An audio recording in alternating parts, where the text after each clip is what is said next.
इसलिए बदला उसी से लेना चाहिए जो कसूरवार है, जिसमें औरतें, बच्चे, बूढ़े और मासूम लोग मारे जाए। ऐसे लोगों को मारना जिहाद नहीं कहा जाएगा, बल्कि Iraq and Syria at the moment. I am not washing my hands of what happened in the You past. killed a That is million separate, people in Iraq. That is a separate. You killed a million people in Iraq.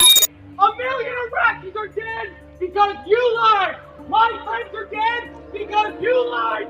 You need to apologize. Apologize. The Iraqi journalist who threw his shoes at President Bush. What's going on, Betty? Aircraft is erratic again. Problem, very erratic.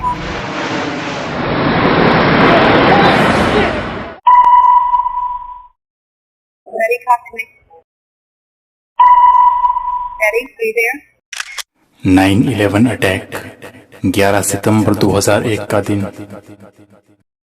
Everybody, and I just totally love you, and I'll see you in Chester. Hi, babe.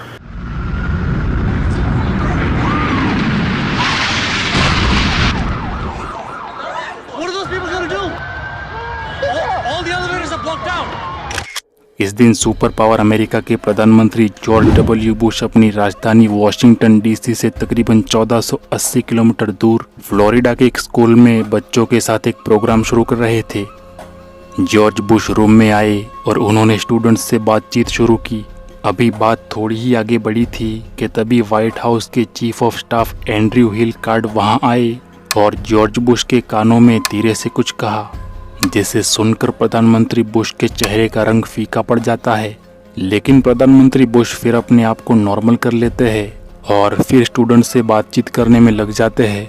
कुछ देर बाद Andrew card वापस room में आते हैं और फिर से उसी तरह प्रधानमंत्री जॉर्ज बुश के कानों में धीरे से कुछ बातें कह देते हैं। इस बार प्रधानमंत्री बुश अपने स्टाफ कार्ड की बात सुनकर सहज जाते हैं और उनके चेहरे पर अजीब सा खौफ दौड़ने लगता है। लेकिन वो जितना हो सके खुद को शांत रखते हैं और पूरी कोशिश करते हैं कि स्कूल में भगदड़ ना मचे, क्योंकि बात ही कुछ ऐसी हो गई थी। जिस वक्त अमेरिका के प्रधानमंत्री स्कूल के बच्चों के साथ प्रोग्राम कर रहे थे, ठीक उसी वक्त वहां से 1853 किलोमीटर दूर न्यूयॉर्क के वर्ल्ड ट्रेड सेंटर पर दुनिया का सबसे भयानक और अजीबोगरीब टेररिस्ट अटैक हो जाता है, जिसे आज 9/11 अटैक के नाम से याद किया जाता है। दुनिया के सबसे पावरफुल देश के ऊपर ये एक आतंकवादी हमला था। आइए जानते हैं ये हमला क्यों और कैसे अंजाम दिया गया था। भाइयों, ये 11 सितंबर 2001 सुबह का वक्त था।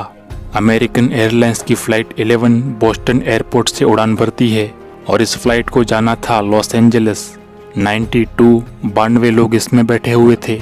इसमें से 11 फ्लाइट के क्रू मेंबर्स है और 81 पैसेंजर्स है। उड़ान भरने की 15 मिनट बाद पता चलता है कि 81 पैसेंजर में से 5 लोग हाईजैकर्स है। कुछ ही देर में ये हाईजैकर्स फ्लाइट 11 प्लेन को हाईजैक कर लेते हैं और जबरदस्ती पायलट के केबिन में पहुंच जाते हैं। इन 5 हाईजैकर्स में से एक आदमी ने पायलट की तरह प्लेन उड़ाने की ट्रेनिंग ली हुई है और इसका नाम है मोहम्मद अता। ये शख्स इजिप्ट का नागरिक था। इसकी उम्र 33 साल थी। मोहम्मद अता फ्लाइट 11 के पायलट से फ्लाइट का कंट्रोल छीन लेता है और प्लेन को न्यूयॉर्क के वर्ल्ड ट्रेड सेंटर की तरफ उड़ा ले जाता है। उस वक्त वर्ल्ड ट्रेड सेंटर अमेरिका की खास बिल्डिंग थी और बहुत ऊंची थी। सुबह 8:46 पर यह हाईजैकर्स फ्लाइट 11 को बिल्डिंग के उत्तरी टावर पर टकरा देते हैं। ये अजीब मंजर देखकर अमेरिका में भगदड़ मच जाती है और इसी के बारे में क्लासरूम में बैठे जॉर्ज बुश को पहली बार एंड्रयू कार्ड आकर खबर देते हैं। लेकिन यूएस प्रधानमंत्री को उनकी बात पर विश्वास नहीं होता। बुश कहते हैं ऐसा कुछ होना नामुमकिन था। हो सकता है कोई हादसा हुआ हो या पायलट को हार्ट अटैक आ गया होगा जिससे ये घटना घट गई है। लेकिन पहले हादसे की 17 मिनट बाद ही पता चलता है कि अमेरिकन एयरलाइंस के ही एक दूसरे प्लेन फ्लाइट 175 को भी 5 हाईजैकर्स ने हाईजैक कर लिया है और एक बार फिर ये हाईजैकर्स पहले जैसा हादसा दोहराते हैं। 9:03 पर फ्लाइट 175 को भी न्यूयॉर्क के ट्विन टावर्स की दूसरी दक्षिणी बिल्डिंग पर टकरा दिया जाता है। लोग अभी पहले हादसे को ही समझ नहीं पा रहे थे कि इस दूसरे हादसे ने उन्हें चकचोर के रख दिया।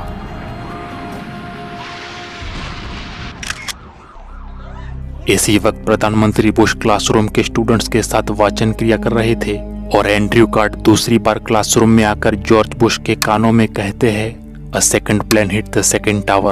America is under attack. ये सुनने के बाद भी जॉर्ज बुश क्लासरूम में ही बैठे रहते हैं और वो विद्यार्थियों के साथ अपनी रीडिंग का सिलसिला अगले 7 मिनट तक जारी रखते हैं। ये 7 मिनट उनकी जिंदगी के सबसे गंभीर लम्हे थे, क्योंकि इन्हीं 7 मिनटों में ये खबर दुनिया भर में फैल चुकी होती है कि यूएसए न्यूयॉर्क के वर्ल्ड ट्रेड सेंटर में 2 एरोप्लेन क्रैश हो चुके हैं। लेकिन बात यहीं पर नहीं रुकती। खबर आती है कि 2 और एरोप्लेन भी हाईजैक कर लिए गए हैं। एक थी अमेरिकन एयरलाइन की फ्लाइट 77 और दूसरी थी यूनाइटेड एयरलाइन फ्लाइट 93। फ्लाइट 77 ने लॉस एंजलिस के लिए अमेरिका के वॉशिंगटन इंटरनेशनल एयरपोर्ट से उड़ान भरी थी, जबकि फ्लाइट 93 ने न्यूयॉर्क के न्यू जर्सी से कैलिफोर्निया जाने के लिए उड़ान भरी थी। फ्लाइट 77 में भी 5 हाईजैकर्स थे, जबकि फ्लाइट 93 में 4 हाईजैकर्स थे। हाईजैकर्स दोनों फ्लाइट पर कब्जा करके वॉशिंगटन डीसी की तरफ मोड़ देते हैं। ये वॉशिंगटन डीसी अमेरिका की राजधानी है। वॉशिंगटन डीसी से थोड़ी दूर पर यूएसए के डिपार्टमेंट ऑफ डिफेंस की बिल्डिंग पेंटागन मौजूद थी। ये एक खास और बहुत बड़ी बिल्डिंग थी। हाईजैकर्स फ्लाइट 77 को पेंटागन बिल्डिंग की तरफ ले जाते हैं और सुबह 9:37 पर प्लेन को इसी बिल्डिंग पर क्रैश करा देते हैं, जिसकी वजह से बिल्डिंग को काफी नुकसान पहुंचता है। इस वक्त अमेरिका के सारे एयरपोर्ट्स को बंद किया जा चुका था। वो सारे एरोप्लेन जो हवा में मौजूद थे, उनको ये ऑर्डर दिए जाते हैं कि वो अपने करीब के किसी भी एयरपोर्ट पर लैंड कर जाए। तभी सुबह 9:59 पर वर्ल्ड ट्रेड सेंटर की दक्षिणी बिल्डिंग यानी साउथ टावर प्लेन की भयानक टक्कर की वजह से जलकर धड़ाम से गिर पड़ती है, जिससे बहुत लोग मारे जाते हैं।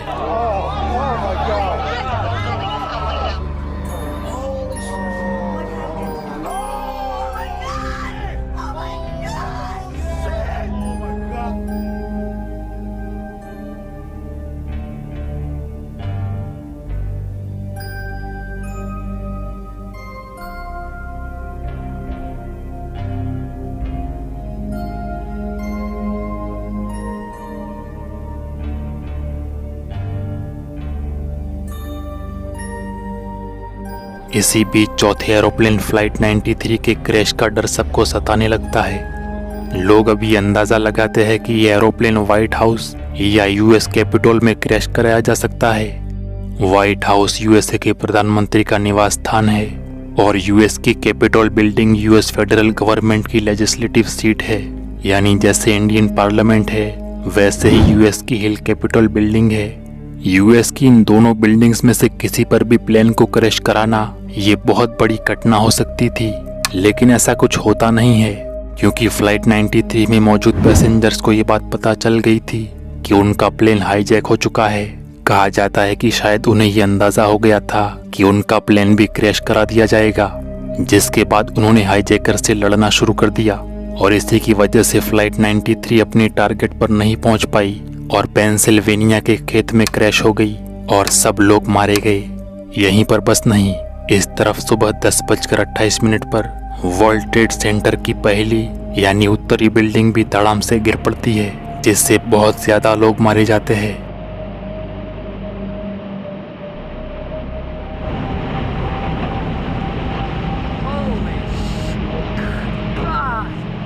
चार एरोप्लेन क्रैश और 2 बिल्डिंग गिरने की वजह से दोपहर तक 3000 लोग मारे जाते हैं और 6000 लोग जख्मी होते हैं। Chief of staff Andrew card उस दिन को याद करते हुए कहते हैं कि उस घटना ने सबको एक कर दिया था। उस दिन ना कोई रिपब्लिकन था और ना ही कोई डेमोक्रेट, उस दिन तो सभी अमेरिकन थे। इतने हादसों की 102 मिनट में दुनिया में सब कुछ बदल चुका था। दुनिया के सुपर पावर और इतने ताकतवर देश में एंट्री करना और ऐसे अटैक करना, ये कैसे पॉसिबल हुआ, किसने किया और इसकी प्लानिंग कैसे की गई, आइए जानते हैं। 9/11 हमले की जिम्मेदारी ली थी अल-कायदा नाम के आतंकी संगठन ने और अल-कायदा का कमांडर उस वक्त ओसामा बिन लादेन था। लादेन इस हमले के बाद ही फेमस हुआ था, इससे पहले शायद ही किसी ने इसका नाम सुना हो। लादेन ने इस हमले के लिए अमेरिका को ही जिम्मेदार ठहराया था, क्योंकि 1979 से लेकर 1989 तक चलने वाले अफगानिस्तान वॉर में अमेरिका ने रूस को या फिर यूएसएसआर को हराने के लिए अफगानिस्तान के मिलिटेंट्स को सपोर्ट करना शुरू कर दिया था, यानी अफगानिस्तान के आम लोगों के हाथ में हथियार थमा दिए थे। मतलब इसकी शुरुआत 2001 में नहीं बल्कि 28 साल पहले 1973 में ही हो चुकी थी। जब अफगानिस्तान के ऊपर कम्युनिस्टों की मदद से मोहम्मद दाऊद ने राजा जाहिर शाह की सरकार का तख्ता पलटकर अपनी सरकार कायम कर ली थी, जिसकी वजह से ये कम्युनिस्ट अब अफगानिस्तान के अंदर भी पावर में आ चुके थे। कम्युनिस्ट जैसे ही पावर में आए वैसे ही उन्होंने अफगानिस्तान के रिलीजियन यानी इस्लाम को नुकसान पहुंचाना शुरू कर दिया। इसी वजह से बहुत से अफगानी मुसलमान अफगानिस्तान को ही छोड़कर दूसरे देशों में चले गए। कुछ लोग पाकिस्तान में ही बसने लगे। इस वक्त अमेरिका और सोवियत यूनियन कोल्ड वॉर के अंदर एक दूसरे के आमने सामने थे। ऐसे हालात में अमेरिका और ब्रिटेन को ये बात हजम नहीं हो रही थी कि सोवियत यूनियन अफगानिस्तान पर कब्जा जमाने में कामयाब हो चुका है, जिसके बाद यूएसए और ब्रिटेन ने सोवियत यूनियन के खिलाफ लड़ने के लिए अपने लोगों को देश छोड़कर जाने के लिए उकसाना शुरू कर दिया। अमेरिका ने तो पाकिस्तान में आए अफगानिस्तानियों को हथियार और पैसा देना भी शुरू कर दिया ताकि वो अफगानिस्तान में जाकर रशिया से जंग लड़े। मतलब अमेरिका ने ही अफगानिस्तान के आम लोगों के हाथ में बंदूकें थमा दी और यहीं से एक जिहादी मूवमेंट की शुरुआत हुई उन लोगों के खिलाफ जो एक ईश्वर में नहीं मानते थे और अपने कोल्ड वॉर के खातिर दूसरे मासूमों की जिंदगियां कुर्बान कर देते थे, यानी उस वक्त के कम्युनिस्टों के खिलाफ। इस मूवमेंट में बहुत से लीडर शामिल हुए थे जो आगे चलकर तालिबान जैसे ताकतवर संगठनों का भी हिस्सा बनते हैं। इसमें अहमद शाह मसूद जैसे लोग भी शामिल थे। आगे चलकर इन सबको ही मुजाहिदीन मिलिटेंट्स के नाम से जाना गया। इनकी वजह से अफगानिस्तान में लड़खड़ाहट पैदा हो गई। बात इतनी आगे बढ़ गई थी कि सोवियत यूनियन को ये लगने लगा कि अफगानिस्तान की सरकार से कुछ संभल नहीं रहा, जिसके बाद सोवियत यूनियन ने अफगानिस्तान पर हमला करके पूरी तरह से उसे अपने कब्जे में ले लिया और अगले 10 सालों तक यहाँ पर राज किया। ऐसे हालात में सऊदी अरेबिया जैसे देश भी कम्युनिस्टों से खतरा महसूस कर रहे थे। उनको इस बात का डर था कि कहीं ये कम्युनिस्ट अफगानिस्तान से होते हुए ईरान, इराक और फिर पूरे मिडल ईस्ट में ना फैल जाए। अगर ऐसा हुआ तो ये यहाँ के मुसलमानों के लिए खतरा साबित हो सकता है। अरेबियंस ये नहीं चाहते थे कि सोवियत यूनियन गल्फ कंट्रीज यानी खाड़ी के देशों की तरफ आगे बढ़े, सो इसीलिए इनको रोकने के लिए सऊदी अरेबिया के मालदार लोगों ने पाकिस्तान में बैठे मुजाहिदीन को पैसों से बहुत मदद की। इसी दौरान सऊदी अरेबिया के कई मालदार नौजवान भी इस जिहाद की लड़ाई में शामिल हुए और इन्हीं में से एक था ओसामा बिन लादेन। अब देखा जाए तो पाकिस्तान यूएसएसआर को रोकने के लिए सबसे आगे खड़ा देश बन गया था, लेकिन साल 1991 में जब अमेरिका ने इराक पर हमला किया तो ओसामा बिन लादेन अमेरिका के ही खिलाफ हो गया, क्योंकि इराक एक इस्लामिक देश था। कुछ सालों बाद 1996 में अफगानिस्तान के ऊपर तालिबानों का कब्जा हो गया और वहां उनकी सरकार बन गई, जिसके बाद बिन लादेन अफगानिस्तान में रहने लगा। लादेन ने 1996 से लेकर 1998 तक कुछ आतंकी घटनाओं को अंजाम दिया। इनमें से सबसे बड़ा अटैक था लेबनान अटैक। लीबिया पर इस हमले में लादेन ने अफ्रीका की एम्बेसी पर हमला करवाया था, जिसमें काफी लोग मारे गए थे। इसी से लादेन के हौसले बुलंद होने लगे। उसने सोचा कि अब तो वो अमेरिका पर भी हमला कर सकता है और उससे इराक का बदला ले सकता है। CNN के इंटरव्यू में ओसामा बिन लादेन ने साफ साफ कहा था कि हमने यूएस के खिलाफ जिहाद इसलिए शुरू किया क्योंकि अमेरिका की सरकार नाइंसाफी करती है। बहुत से जुर्म और हथकंडों में उनका हाथ होता है। वो दूसरों के कांधों पर बंदूक रखकर फोड़ते हैं, फिर उसी कांधे को काटने का काम करते हैं। इसके अलावा अमेरिका के दबाव पर लादेन को अपना घर छोड़कर अफगानिस्तान जाकर रहना पड़ा, लेकिन उसकी बीवी ने उसे तलाक दे दिया और बेटे के साथ वापस अपने घर अरब चली आई, जिससे ओसामा बिन लादेन का परिवार टूट गया। इसी का बदला लेने के लिए उसने 9/11 अटैक को अंजाम दिया। लादेन ने अटैक करने के लिए अफगानिस्तान से 19 लोगों को चुना और उनको इस हमले के लिए ट्रेनिंग देना शुरू कर दिया। कहा जाता है कि इनकी ट्रेनिंग पाकिस्तान में ही की गई थी और 1999 में ये ट्रेनिंग पूरी हो चुकी थी, जिसके बाद साल 2001 के मार्च महीने तक उन सबको एक एक करके छोटे छोटे ग्रुप्स में अमेरिका भेज दिया गया। इनमें से कुछ को एरोप्लेन उड़ाने की ट्रेनिंग भी दी गई और वो भी अमेरिका के अंदर ही। यूएस टुडे ने अमेरिका की जांच पड़ताल करने वाली एजेंसी FBI की रिपोर्ट के हिसाब से अपने एक आर्टिकल में 9/11 हमले से जुड़ी कई अहम जानकारियां लिखी थी।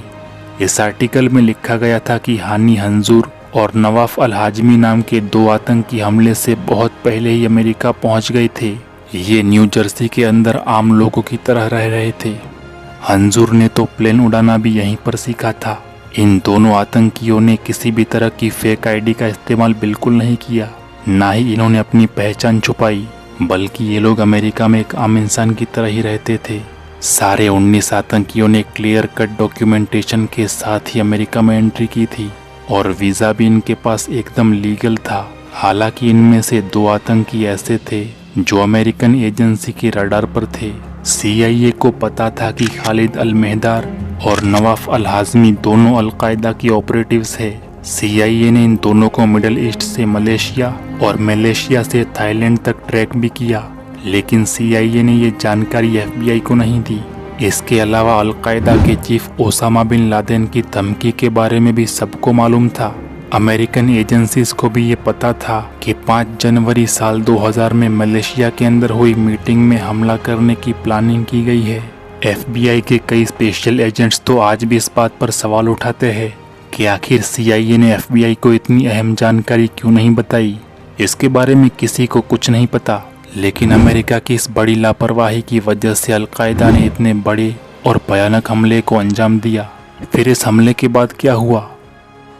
9/11 के इस हमले ने कुछ ही घंटों के अंदर दुनिया की जियोपॉलिटिक्स को बदल के रख दिया। अमेरिका के खिलाफ हुए इस टेररिस्ट अटैक ने एक नए दौर की शुरुआत कर डाली थी, जब टेररिज्म के खिलाफ जंग लड़ने के लिए राजनैतिक विचारों का जन्म हुआ और इसी नई विचारधारा ने कई मासूमों की भी जान ले ली। वर्ल्ड वॉर 2 के बाद अब पहली बार यूरोपीय देशों की फौज में बढ़ोतरी और बदलाव देखने को मिला।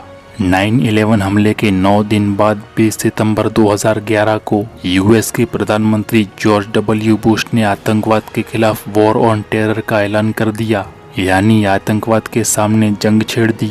और इसी जंग की आड़ में बहुत से मासूम मुसलमानों को मारा गया, उनके घरों को तोड़ा गया। जॉर्ज बुश ने कहा, टेररिज्म के खिलाफ हमारी लड़ाई अल-कायदा से शुरू होती है, लेकिन ये यहीं पर ख़त्म नहीं होगी। ये लड़ाई तब तक ख़त्म नहीं होगी जब तक दुनिया के हर आतंकी संगठन का पता नहीं लगा लिया जाता, जब तक उन्हें रोका नहीं जाता और हराया नहीं जाता। इसके बाद ही अमेरिकन आर्मी एक्शन में आ गई। आतंकवाद के खिलाफ जंग के वक्त पहले अफगानिस्तान और फिर इराक में मिलिट्री ऑपरेशन शुरू किए गए और अल-कायदा के नेटवर्क को बर्बाद किया गया। एक रिपोर्ट के हिसाब से दुनिया के 136 देशों ने अमेरिका को फौजी असलहा और हथियार दिए। 142 देशों ने आतंकवादियों की जायदाद जब्त कर ली। अकेले अमेरिका ने ही 153 टेररिस्ट और उनके ग्रुप्स की आर्थिक लाइन तोड़ दी, जबकि 9/11 हमले के असली गुनहगार ओसामा बिन लादेन को मारने में अमेरिका को 10 साल लग गए। साल 2011 में पाकिस्तान में स्ट्राइक करके लादेन को मारा गया। इसी 9/11 के हमले की वजह से मुस्लिमों के सामने अपनी पहचान की दिक्कत भी सामने आई। अमेरिका में इस्लामोफोबिया फैल गया, ज़ेनोफोबिया की एक लहर दौड़ गई, जिसका टारगेट मुस्लिम्स और दक्षिण एशिया के मूल रहवासी लोग बन गए। अमेरिका में रह रहे मुस्लिम्स को नफरत का सामना करना पड़ता है और उन्हें शक की नज़र से देखा जाता है। बहुत से बेगुनाह लोगों के खिलाफ कार्रवाई भी की जाती है। साल 2001 में अमेरिका में 481 नफरती क्राइम्स देखने को मिलते हैं। हजारों बेकसूर लोग इस हमले की आग में जलते हैं।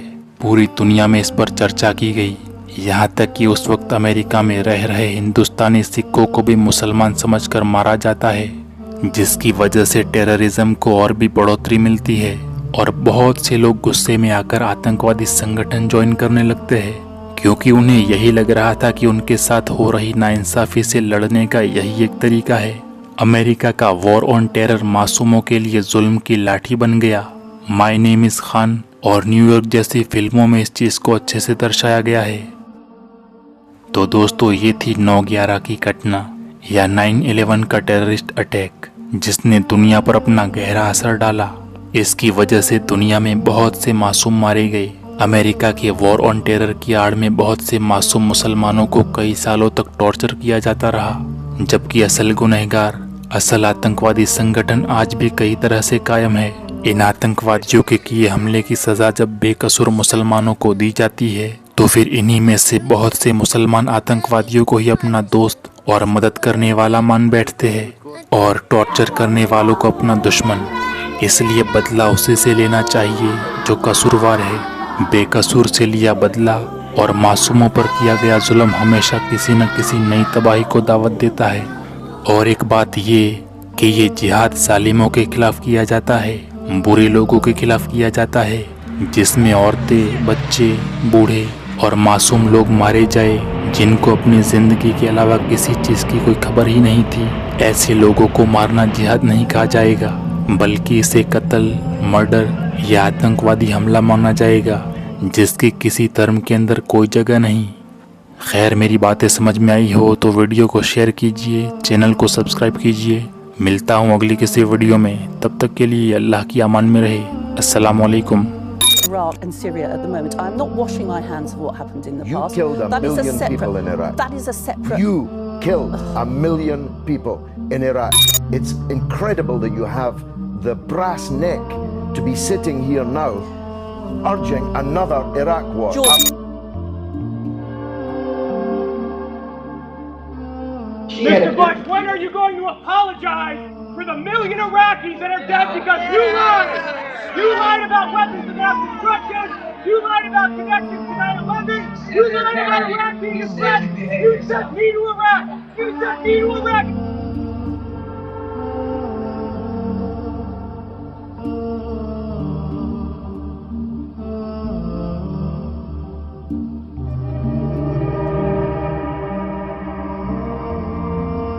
You sent me to Iraq in 2003. My friends are dead. Joshua Castile. You killed people. You lied. You lied about WMD. A million Iraqis are dead because you lied. My friends are dead because you lied. You need to apologize. Apologize. The Iraqi journalist who threw his shoes at President Bush